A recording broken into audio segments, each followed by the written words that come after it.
questions? Yeah.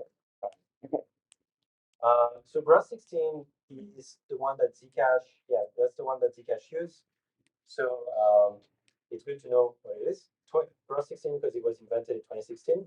So it's pretty old actually in terms of zero knowledge proofs because every year we have like a lot of new schemes that come up. So this is like centuries, like old stuff. Um, but it's still pretty competitive in terms of proof size. It has very small proofs. So think in terms of hundreds of bytes. So usually this doesn't become the bottleneck in any applications.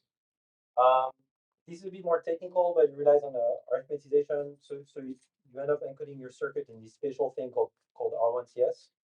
And I'm not gonna talk too much about that. But the bad thing about Rust 16 is that it requires a trusted setup. And trusted setup is basically to use this thing, Bob and Alice, or like whoever wants to use this program verifier, have to generate parameters, and this generation of parameters have to be done in a secure manner. And if the person doing this generation of parameters doesn't do it correctly, they might be able to forge proofs afterwards. So it's very bad. Uh, Actually, so bad that there was a bug in Zcash where for like a year someone could have like forged proofs and created money out of thin air.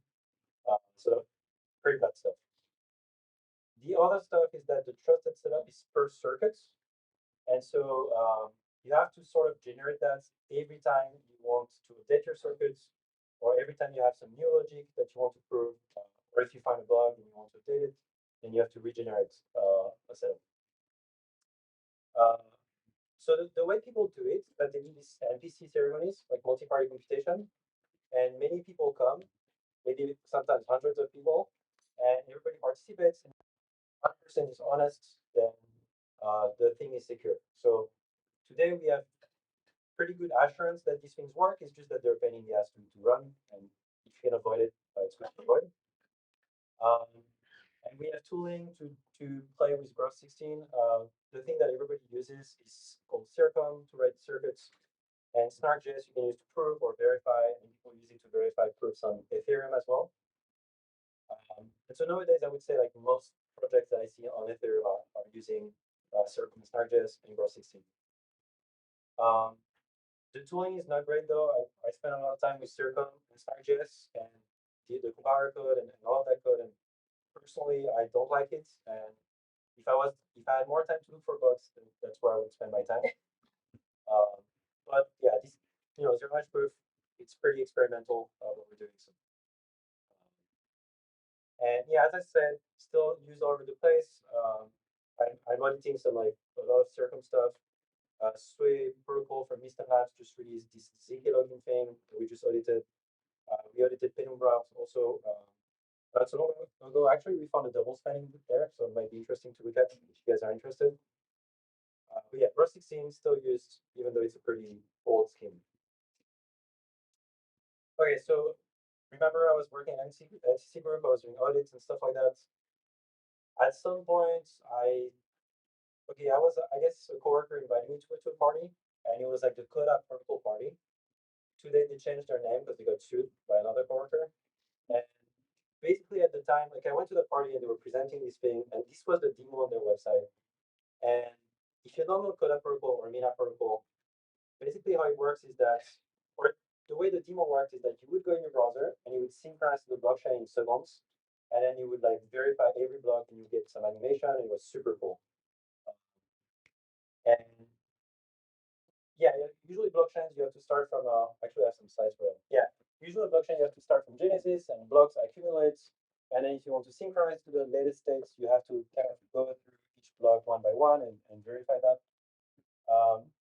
But what the Coda protocol or Mina now has is that every blocks come with a proof, so one of these zero knowledge proofs, and the proof is a proof that the block transactions are valid, like the signatures are fine, whatever. That's applied to the previous states, it gives you these new states. And that's where the magic is, that the previous proof is correct. And the previous proof also has the same type of proof, and also including a previous proof.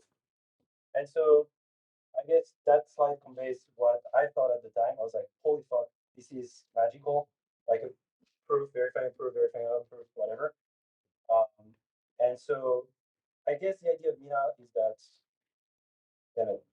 Yeah, the idea of Mina is really that it takes you seconds to synchronize to the blockchain because you don't have to re-verify everything. So yeah, that was my last mind blown. And maybe it's a good moment to talk about recursive proofs, right? At least some intuition. And the intuition behind recursive proofs. So recursive proofs again is just a proof verifying another proof, and another proof might be verifying another proof, and so on. And so basically, if you understand what I said previously, that you can prove programs or circuits or whatever. And previously, I was talking about a verifier for Sudokus. Well, you can think of a ZKP verifier as also a program. It's just a program, right? And so what you can do is that you can encode that in our circuits formats, and you can also try and prove that. And that's basically all there is to proof recursion, or at least intuitively. Um, you're just proving the execution of a verifier.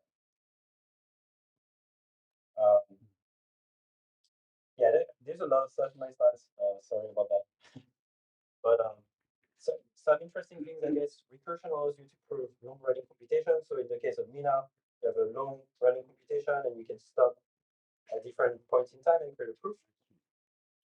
Um, but the problem of recursion is that every time you recurse, you're sort of creating a proof. And if you want to think about things in terms of cost intuitively, proving is expensive and verifying is cheap. And so because of that proof that you're creating at every step, recursing is sort of expensive and it's annoying.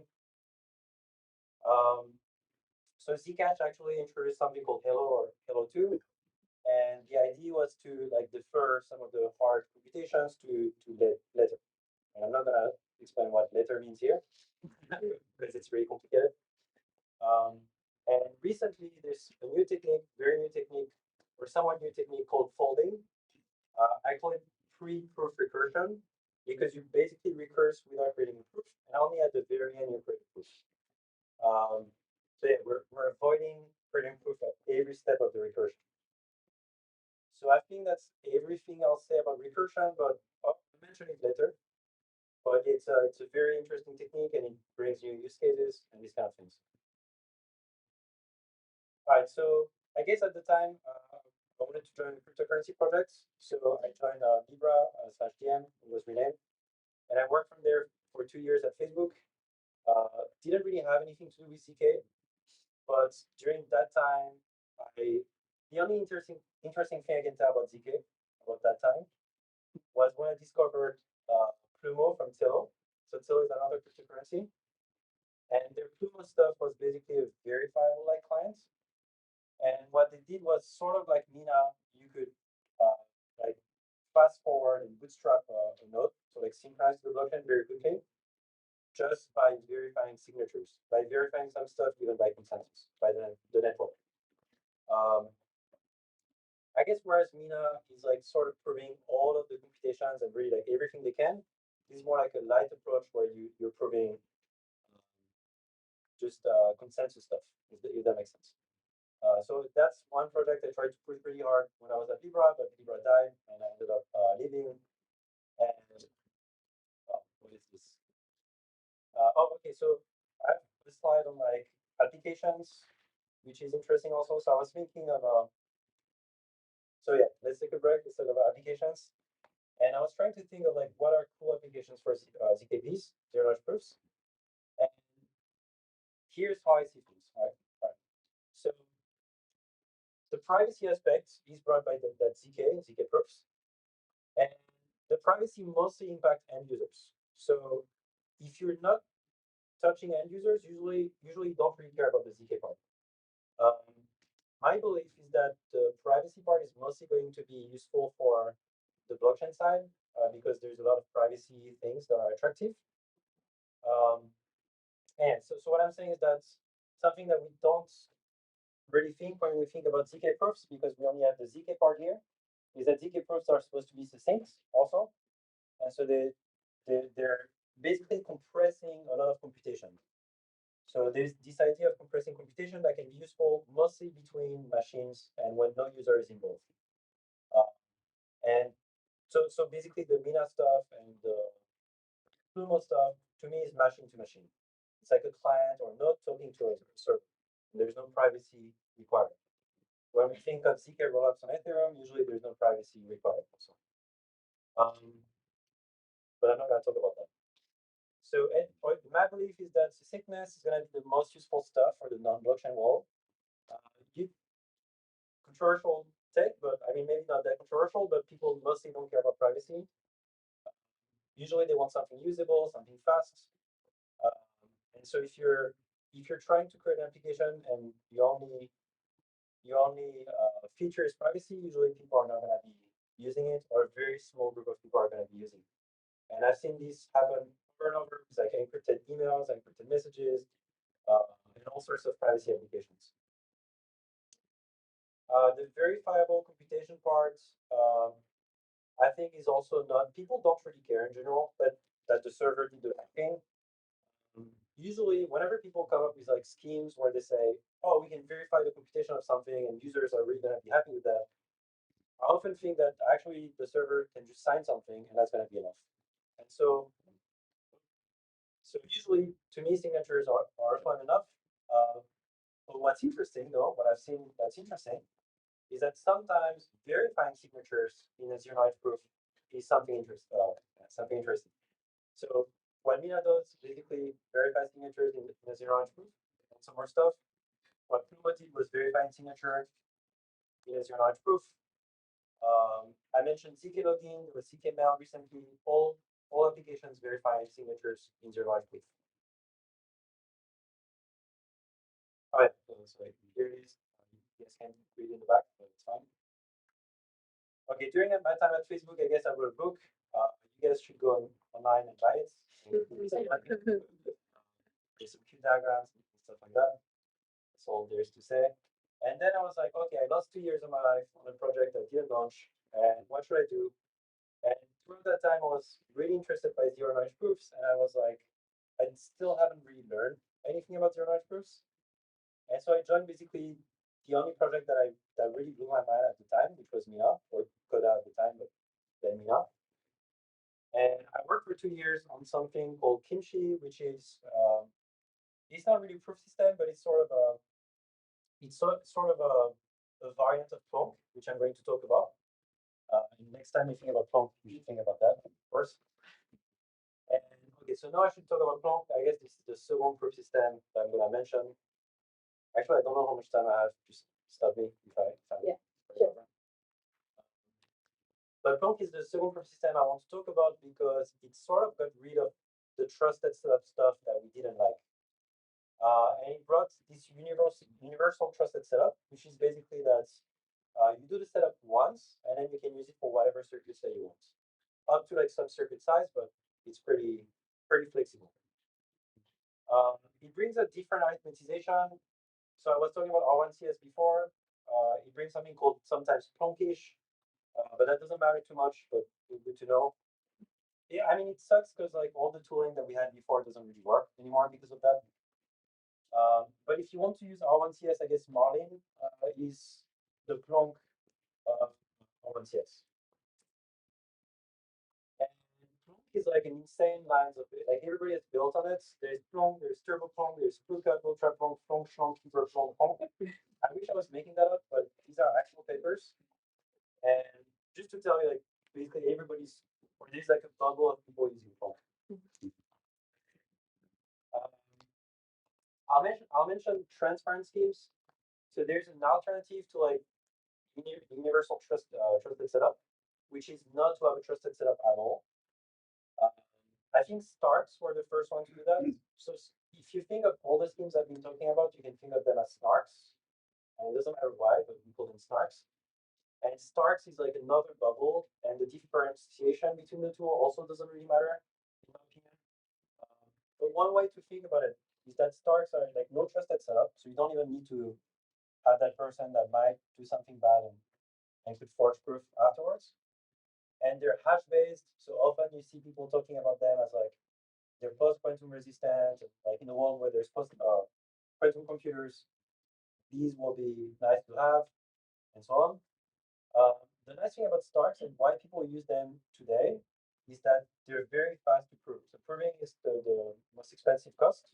And so Starks are usually pretty fast for proofs, but the proof size is much bigger. So we're talking about hundreds of bytes. You have to think of hundreds of kilobytes. Questionable security. So security of the schemes have been criticized. I'm not going to say more about that, but you can check what Justin Tyler is saying, my 16Z. There's, and of course, people like to mix stuff. So there's a lot of clone meets Starks that I've seen, like Clone 2, Clone 3. There's ZK Sync came up with something recently. And since the proof size sucks, what they do is that they recurse. Basically, they verify the proof with like something like gross 16, and so at the end you get a smaller proof. So a lot of people are doing this. I should also mention inner product arguments, which is like another way to have a transparent scheme with not no trusted setup. Bulletproof is the one that most people know because it's used in Monero. And IPS also kind of sucks because the verifier is pretty slow. So usually verifying is fast, but for IPS not so much. Yeah, that's what I said. And basically, Zcash I think was the one that used Plonk and IPA. So if I was talking about Starks and Plonk, people were doing Starks and Plonk stuff. Zcash came up with Hello 2, which was Plonk and IPA. So it was basically Plonk without a trusted setup. And I guess Mina was exactly that as well. So, um, so one thing that was interesting when I was working Mina is that for the 2 years I was there, we were sort of working towards zero knowledge smart contracts called ZK apps. Still hasn't come up, but it's supposed to come up really, really soon. And there's a few interesting things to talk about there. So these ZK apps, if you think of like Solidity, Ethereum, smart contracts, and these kind of things, they're basically emulating that, except that in Ethereum, all the network constantly re-executes computations. Here, you only execute once, and then everybody just verifies that it was executed correctly. Um, the problem with that is that you have contention issues. Basically, so imagine that you want to like execute a smart contract that will modify some states. Execution will say, hey, this is the states, and this is the states that I'm updating it to, right? Like I'm doing some stuff, I don't know what I'm doing, maybe, and I'm creating these new states. But if someone tries to do the same thing to, and they're sending a transaction at the same time, they will create a proof that modifies into a different state. And so basically now it's a race on whoever gets that transaction processed first. And once the state updates, it will invalidate the other transaction. So hopefully that makes sense. I don't know. Um, but yeah, the transaction invalidating other transactions. So the way I think about it is that, or the way people have been trying to solve that issue is that there's sort of two parts to the execution of a smart contract. There's a part that you can parallelize, like nobody cares if it's good. It's not going to invalidate anybody else's transactions, basically. And there's a part that needs to be ordered first. We need to order a bunch of transactions, and then we can execute them sequentially. And I call that post-ordering execution. And I think I never see anyone talking about these things, so basically these are my own terms. Um, so it's interesting. Alio solves that. So Alio is a cryptocurrency, sort of like Mina also, with zero knowledge smart contracts. And they solve that by delegating this post ordering execution to the network. So basically, when you write your programs, you separate the private stuff with the public stuff. You only execute the private stuff, and then you give the network the public stuff, and it works exactly like Ethereum. The network will run that execution, order transactions, and then run the execution. And yeah, Mina is sort of doing the same, but they let, I guess my next slide, they let the network or consensus order transactions, but then it's another agent that will sort of reduce or like process the queue of these public programs to run. And there's also okay, so here's how people have been trying to solve the contention issues, which is kind of annoying, but these are some sort of intuitions or solutions. The other thing is that in Ethereum you have smart contracts calling other smart contracts that can call other smart contracts, and so that's an interesting problem to solve as well. And the way that I've seen everybody solve that is basically to have one proof per function call. So when you have a function that calls another function, you have two proofs, and the verifier will glue these two things together. Um, and I realize that it's becoming more and more complicated. But so anyway, back to more simple stuff. When I was working on these like ZK apps and ZK smart contracts, it was a question of how are people going to write programs. And the MENA way was to have this framework or library that people could use and write circuits in TypeScript. So yeah, this is probably you can't read that, but it looks like TypeScript and it just says, yeah, it class Sudoku extends smart contract and then you have methods. It looks exactly like a Solidity smart contract if you have experience there. And so, okay, maybe there are some stuff that are interesting to talk about here. Whenever you write um, if you think of proof systems as backends, writing circuits is basically the front end. And so there's different approaches that I've seen. So Circom I've talked about previously, you write your circuit, it's very low level. Noir and Leo are two other languages, so DSLs, where you can write circuits as well. They're very Rust-like. I've seen embedded DSLs. So embedded DSLs, I'm thinking of like libraries of frameworks where you can use your favorite language. I just talked about O1.js, which used to be called SnarkyJS. So that's the Mia one. There's Narc if you like Golang. There's RParts if you like Rust. Um, and then there's a third approach, which is to plug yourself directly into LLVM, and people can use their favorite language. And then I'm not actually not sure how it works, but I think they take the intermediary representation of LLVM, and then they encode that into a circuit. That's my guess. Another interesting approach are ZKVMs, and basically ZKVMs are the idea behind a ZKVM is that you're not encoding your logic into that circuit, but you're encoding a VM. And so a VM, you can think of it as just a loop that like loads instructions and execute them, and then loads the next instruction, execute, load instruction, execute. And so you can just encode that as a circuit, and then you can prove that your VM is running on like arbitrary programs. And so I've seen different projects. There's RISC-0 and Jolt recently that target RISC-V, the RISC-V VM. Um, there's a lot of ZK VMs. I think the PSC folks here are working on one, if I'm not wrong. Yeah. There's like 20 of them. I don't know. um, and there's also new VMs. There's the idea, so it's good, kind of sort of contrary. Like ZK VM is probably the worst thing to do. Like it's really must be really hard to work on because the EVM was not made for to be encoded as a circuit nicely. And so the other approach is to say, okay, we need to create new VMs that are more efficient to encode as circuits. Um, and so there's like Cairo, Maidan, Valida recently that are doing that. Cool. Okay, so I think I don't have too much slides now. So I left Mila recently, I guess 6 months ago, to create ZK Security with two ex-coworkers. We do security audits, and so if you need an audit, check that out. I don't know. And so things are going pretty well. I mentioned that we found like a double spending on our first report that we published. There's more cool reports that are going to be published soon.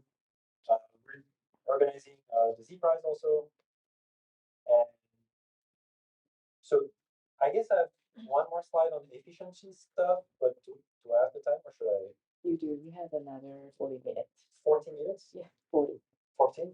or 20. Oh. 30 right. Yeah. Did I talk too fast or? Fine. to like go back and like talk about anything that didn't make sense.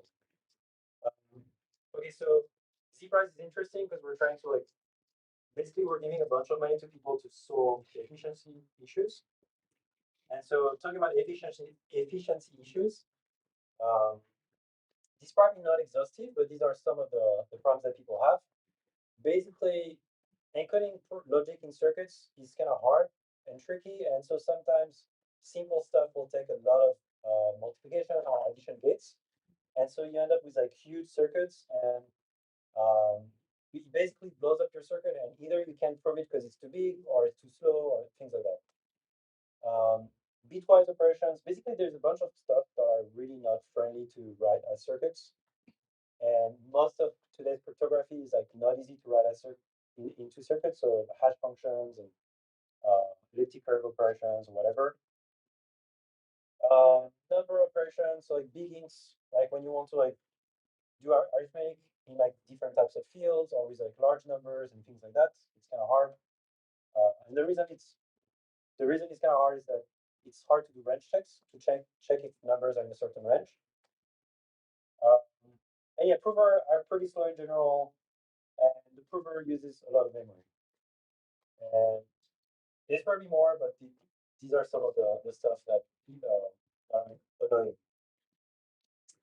So I guess we can talk about different solutions. So lookups are kind of the cool solution. Like everybody's doing lookups these days. And actually, Lasso just came out, and Lasso and Jolt. And basically, the idea is that hey guys, we don't need to encode anything in our circuit, any logic. We can just create lookup tables for everything. And it's kind of crazy, but it seems to work. um, and yeah, lookups are used for like like XOR tables, but also for range checks. So you can like have a table with like all the numbers from 0 to like 2 to the I don't know 12 or something like that, and then you can check if the number is like in that range by just checking that. I've seen the idea of coprocessors. Like if sometimes things are hard, you can just like the prover can just like give the results of the computation and just say, hey, trust me, this is what the value is supposed to be, and then afterwards you will have to verify it was computed correctly. So either out of circuits, the verifier will have to do that work, or maybe there's like another proof system that's very good at doing this work that's like added on the side. We use also recursion a lot for if your circuit is too big, basically we can break it up into like smaller circuits and like execute the first part, take a snapshot, execute the second part, and so on. Um, oh, if I were at proof overhead, why did I write that? Never mind. Folding, I already talked about. We have pure software accelerations. I believe like a lot of the implementations we have aren't really optimized. Z price has a lot of GPU acceleration, so people are doing a lot of they're trying to move a lot of the computations in GPUs or web GPU in the browser. I haven't read the paper, and I think nobody really cares about that usually because people like to think that servers run on like beefy servers in the cloud. But if you're interested in running servers on mobile phones or browsers or like constrained environments, Gemini has like this paper on like finding the right trade-off between memory and time. And yeah, like one like the easy solution is basically the last one is to like delegate and have like a beefy server to run the proof for you. Recently, there's zk-SAS that came out, and it's basically a multi-party computation, and so multiple servers are like generating a proof together, and because they're doing that, you can sort of delegate the proof to someone, but they won't know the secrets that you're trying to have. Uh, oh yeah, I guess this is it. You can find me on Twitter, and yeah, and follow me if you have a Twitter account. Right. Yeah. Okay. Is there any question from the audience? Anyone? So I know I went through a lot of stuff. Yeah. I didn't know what the audience wanted. Yeah. So let's start from the beginning.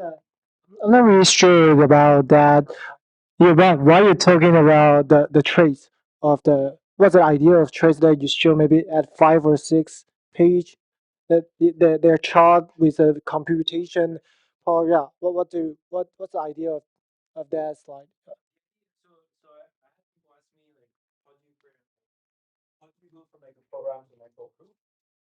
And so my way of explaining that was to um, maybe because I was looking at people that were more than using hardware devices, but basically when we create groups, we measure all of the terms and values. It's sort of like you're thinking the program, you're like taking a snap of the symbols. It's sort of like and once you have the music trace, actually we call that a music trace number. So we can think of that makes sense. Uh, Another question here.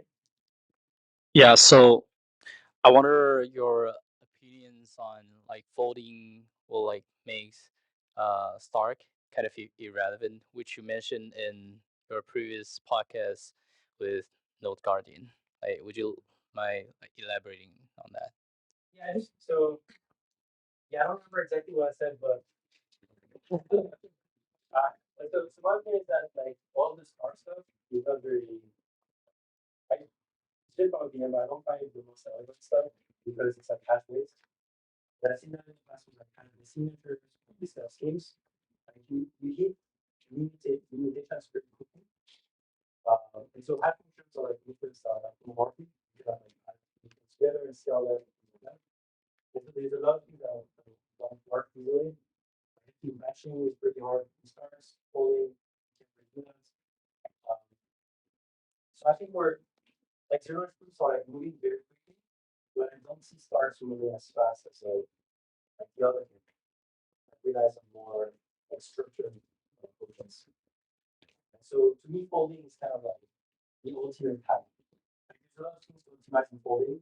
I think it's still early, but I believe folding is going to be like more and more optimal. And I don't see how Slack can. Um, but he told me the other day that yeah, I think like he's one of the only person I know that implemented these campaigns. And so he seems to think that he starts to have oh, so I was at SBCI like 2 weeks ago, I think, in Stanford, and it was like the folding talk from Nova. Right after that, it was the guys told stars. And basically, they were like, folding is the end, start is the end. That's like,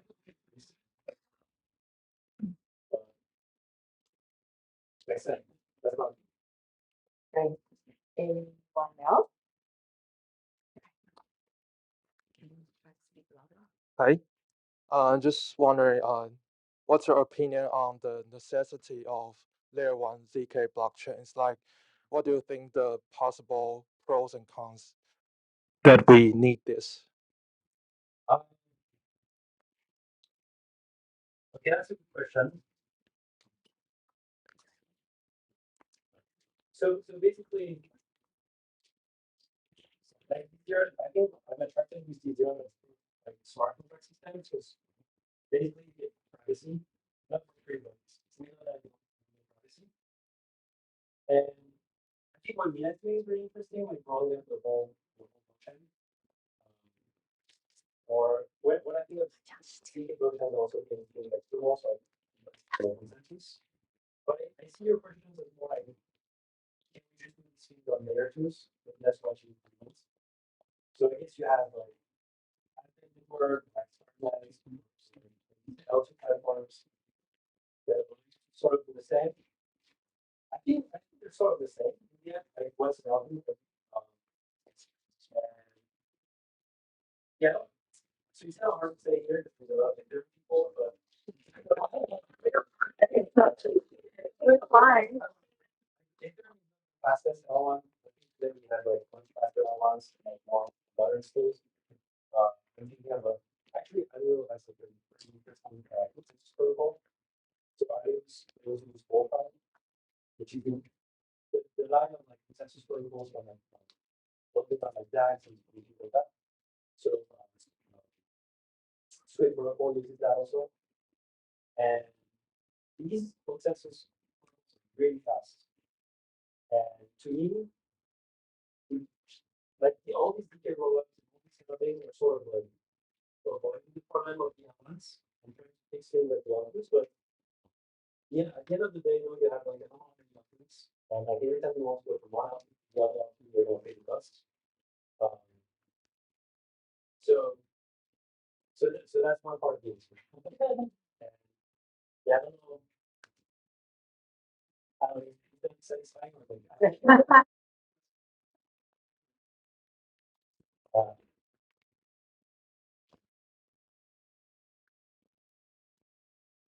yeah, so I also think like we could say that way today. Does someone want to start next live? Or is it, it's live. Is it might be the only live? I do not know live. Yeah, we will ask market choice. I said we work on live. Uh, oh yeah, so not.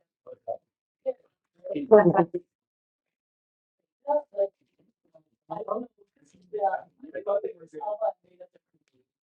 okay.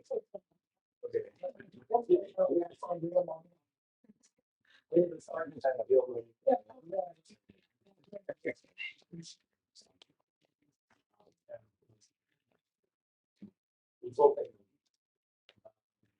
Yeah.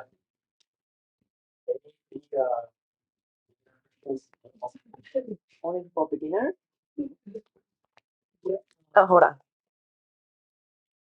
So we are currently researching on the floating scheme, and we found it's a very beautiful solution for recursion. Then, from your point of view, I want to know that do you see any trade-offs for the floating scheme? Maybe security issues or loss. So some, or what is the limitation of the floating scheme? Yeah. Question because I started selling folding as like the end game also. Like, yeah, folding actually sucks in some sort of ways. So for example, if you like in this kind of like PCD setting, or like what Mina is doing, uh, where you sort of recursing, you create proofs, and you send it over the network to someone else, and they're like build on top of your proof. Like you can't really do that with folding. With folding, you're working with like these large, like you're working the execution trace itself, and so this can be quite large, and you need so one solution is to send that over the network if you want someone to continue building on your proof. But I'm not sure what the implications are there. Like, is it secure? Do you lose your knowledges when you do that? So one idea is to like sort like if you want to send things over the network, then proof. And so you sort of alternate between like pre-proof recursion and post-proof recursion, I guess. So maybe there's a solution there for this, but that's annoying. Um, I don't know. Like, so Star, so like one of the latest scheme on folding had a like a circuit selection thing, and turns out that it was not as sexy as they, they were claiming in the paper. They recently updated their paper, so maybe it's fixed, but I'm not sure how it looks. Um, but so I think the idea for Star was that you can fold, and every step of the folding, the recursion, can use different circuits. And these different circuits could like implement different instructions of the escape EVM, something like that. But if you're paying for the cost of every circuit in one way or another, then it's less sexy. Yeah. Like you end up with like, I don't know, extremely large weakness or something like that.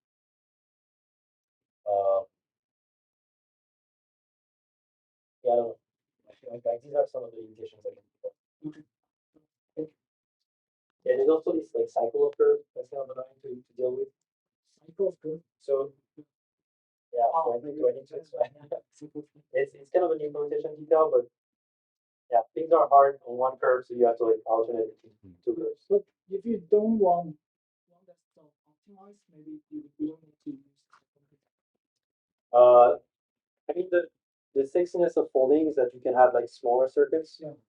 and so if you don't like alternate between curves, then your circuits are going to be quite large, and then is it still attractive? Okay. So it's inevitable that you need to use a cycle curve to yeah to sustain the efficient of the folding. Yeah, did you say it's inevitable? You said that? Use the to use the cycle curve? I think it's an open problem. Okay. I'd like someone to solve it. Okay. Got it. Okay, I think we can take another 2 questions and then we will take 10-minute break. Okay, cool. It's not so much a question per se. Well, it's a question. I guess it's my first time being so close with someone who has been in the technical implementation details of Mina. So, so just I guess an observation was that when I was playing with CK app, like maybe 2 or 3 months. Wait, no, April back in April. It wasn't Snarky JS, right? Yeah, at that time, uh, I found out that like even for some of the I guess less computational intensive computations that we already do in other circuits, it's not like quite efficient to prove, let's say, on a laptop or something. So I was doing something like matrix multiplication or something. I totally have no idea. Like, just wondering if you have any idea. Is it because of the proof system, or is it the overhead of, being an embedded language, or Yeah. So I'll try and answer. So yeah, that's a good question. To me, the prime is like the amount of memory that these schemes are using, and so that's why I mentioned Gemini. And I think that's why also folding might be interesting because you might have smaller circuits, and so you don't need as much memory. But yeah, the amount of memory you're using for these schemes is just like too much. Like it sucks basically. So that's probably is that what you run into or I'm I'm not sure because well I do machine learning stuff, so there's a lot of matrix operations that I do in our language as well. Uh, it's just an observation that it takes an incredibly long time. I don't know if it's internally trying to balance like to not to overload the memory or any sort of like particular reason for that. yeah, I mean the bottlenecks are always like the MSN and the FTTs, FF, FFTs, NTT, FFT. Um, and so to me, like there's also something interesting to look at, like Hyperpong or Honk, like the recent one. Like schemes that avoid FFTs are like really interesting also. Or Protostar. And I think, yeah, I think these might be like good approaches to that. But yeah, if you want to run things locally, I think right now there's a lot of annoying limitations. anyone? Okay, I think this is a question for me. I'm just curious, like why you start CK security and trying to do the auditing, and do you see any like opportunity or and also the second one would be what's the challenge right now for you? Interesting. So, well, first, like we're seeing people writing like a lot of applications using these RxJS or O1JS, and people wrote a lot of bugs. Basically, we saw people writing bugs like all over the place, and so we understood that it's a different type of like way of thinking. It's not like Solidity, smart contracts, or whatever. And so, like the auditing space for smart contracts is pretty big. So we thought, okay, there's a lot of ZK platforms that are going to launch. There's a lot of people who are going to write circuits, and these people are going to write bugs, which we have confirmed so far with the work we've done. And so that's going to be an interesting space to grow. And I guess so far we've mostly audited like lower level stuff. Like a lot of the platforms haven't launched yet, so we're still waiting for that for the higher level stuff. But yeah, people are. I think the tools are like sort of too low level, like in a lot of situations, and so it's very easy to write bugs. It's, and um, yeah, I guess we'll get better and better at things. But I think there's so I said it in the past, but I think there is like something nice about VMs. And I think users are gonna write less bugs using VMs. As long as the compiler is secure, I think we're gonna see less bugs. So do you see any challenge coming up? The challenge. challenges are for other people. I'm just finding bugs. So you were saying it's easy, like a startup idea to step in. To like defend, you have to be secure in like everywhere, right? Like you have to build a fortress. You have to be very strong. To attack, you just need to find like one little entry point, and like you can call it a day. So my job is pretty chill. I've done it. Okay, I think let's give a round of applause for David, and then yeah, thank you for the sharing. We will take a 10-minute break from now. 8 minutes right now. So we start next talk at 8.